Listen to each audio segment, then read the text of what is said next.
On to our next segment, and is multi-madness. And last week, we could not get the job done after a week 2 win. Our multi was doomed the minute the Jags lost because they were our first leg out of our 5. The Jags, Chargers, and Cardinals couldn't get the job done for us. And our only winners were, in fact, the Titans and Chiefs, who had the 2 worst odds out of our 5 legs, which was quite interesting. But that is the NFL. And we're going to go straight back at it today for this week. And we have got our first leg, and that is Arizona to beat Carolina. And you've got to think the Cardinals are going to want to bounce back after a pretty disappointing loss at home against the Lions. And while Carolina beat the Chargers last week, I don't think they're going to get anywhere near a playoff spot, and I don't think they're a playoff caliber team, So I think the Arizona will get the win. Yeah, I think Arizona, yeah, as you mentioned, Jack, they'll definitely want to bounce back, and they're definitely more than capable of, beating Carolina.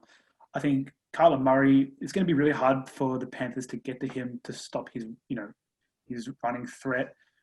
I think it's Cardinals. They're looking to, they're definitely looking to get a playoff spot, and proving it against a team like Carolina, who aren't in the greatest of forms. They're going to need to win to do that, and I think that's the clear option here.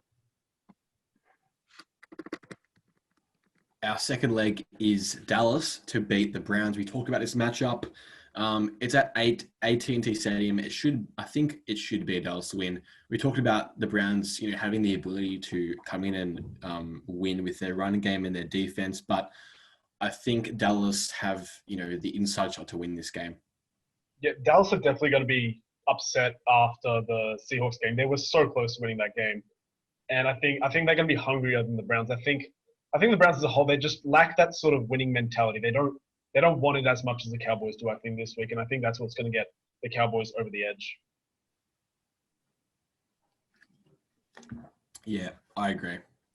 Our third leg is the LA Rams to beat the Giants at home at SoFi Stadium. And I think this is a pretty easy leg. The Giants have looked disastrous, especially on offense so far. And I can't see it changing against, a defense led by Aaron Donald, especially the run game. I can't see it getting off the ground. It's going to be half of Devontae Freeman for sure. The Rams offense is pretty potent at its best. And after coming back 25 points out against the Bills last week, they were pretty unlucky to lose that game in the end.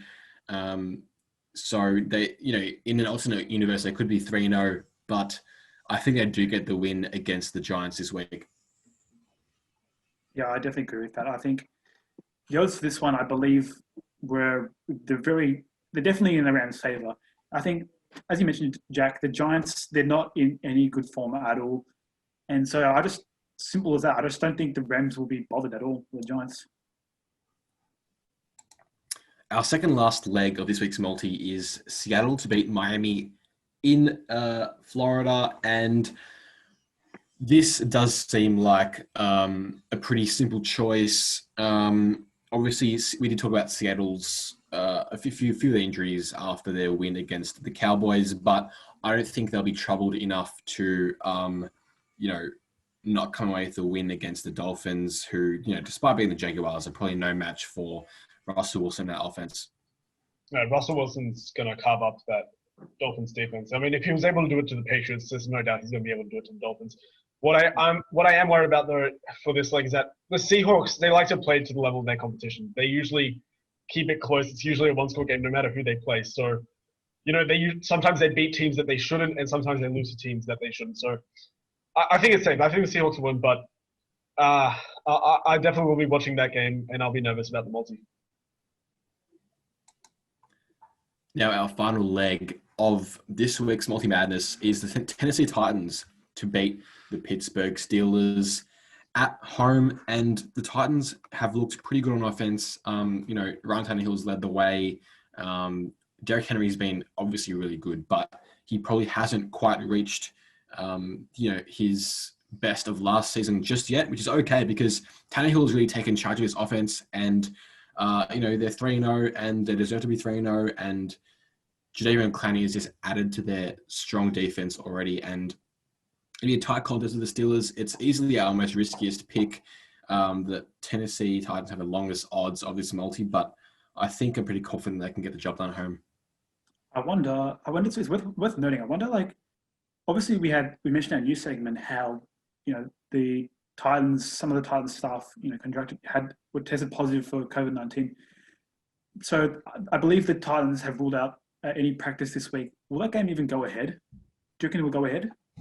And if so, do you reckon the Titans are going to be like they're going to be their ability to win the game will be hampered by the fact they won't be able to have any training time this week? It will be interesting to see whether this game does go ahead, at least at its scheduled, time and date. But yeah, again, like we talked about, I think you're going to have to wait to hear from the NFL about whether or not this outbreak was contained or not.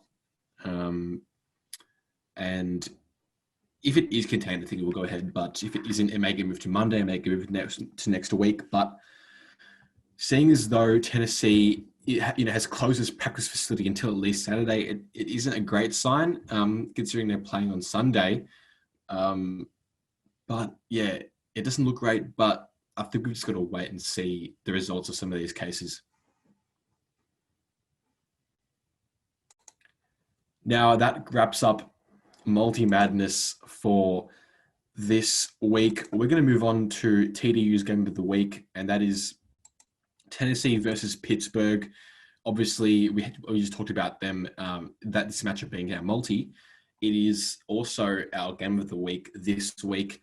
Now, as usual, we're going to split up the four aspects of this game: the better offense, better defense, better coaching, and which team we think has the more momentum.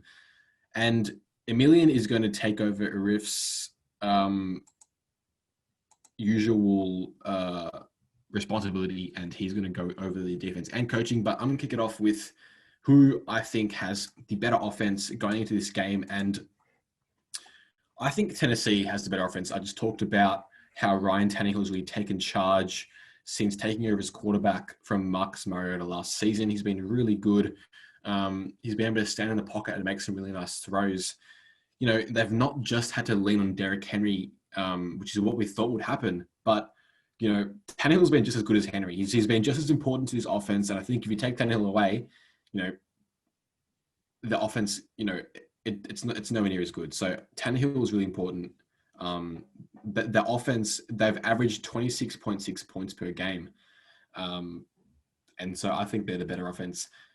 Ben Roethlisberger is still reacclimating himself with Pittsburgh's offense after being out injured for a while. And while he was pretty good last week against Houston, I don't think their offense is quite at the standard of Tennessee's just yet. Okay, so Arif had defense this week, and I'm going to cover that for him. I think it was a pretty easy choice for him. He picked the Steelers defense. I mean, as good as the Titans defense has been at times, there's not been a more consistent defense than the Steelers so far in the season. So they've had 9 sacks and 5 interceptions in 3 games. I think that's very impressive. Their defensive line is obviously incredibly dangerous, as is their linebacker core. It's one of the Riff's favorites in the league, apparently. TJ Watt, Bud Dupree, and Devin Bush, they're all studs in that front 7. Their secondary has also stepped up quite a bit, causing quite a bit of turnovers. So if this game does go ahead, the Titans offense will have to be at the top of their game to succeed against this Steelers defense. All right, and now for me, I had the better coaching, and I've gone with the Pittsburgh Steelers. I think Mike Tomlin is a really good head coach. I think he's definitely underrated based on last season. He didn't really have much to work with Mason Rudolph mainly taking the charge at quarterback there. So I think with Ben Roethlisberger healthy, I think Mike Tomlin really gets the Steelers offense going. And I think a true testament to that is the emergence of young superstars in that Steelers team. I mean, you got TJ Watt, Devin Bush, Juju Smith-Schuster. You got all these young players. The Steelers team as a whole is very young. Minka Fitzpatrick has emerged as a star. Thanks to Tomlin and the Steelers coaching staff, in my opinion. And I think I trust Mike Tomlin a lot more than I trust Mike Vrabel. And so for momentum, I'm going to go with the Pittsburgh Steelers. And that's basically, I'm going off that just based off the wins and by the margin that both teams have had, the Steelers have put away probably some better teams overall. I think with the Broncos and the Texans, and on the other hand, you've got the Titans, who they currently have an average winning margin of only 2 points. So it's not that high, and they haven't played the greatest teams in the NFL so far. They haven't had to play anyone that's too difficult. So I think just going off the scoring and how much they've beaten teams by this season, I think we have to go with the Pittsburgh Steelers having more momentum.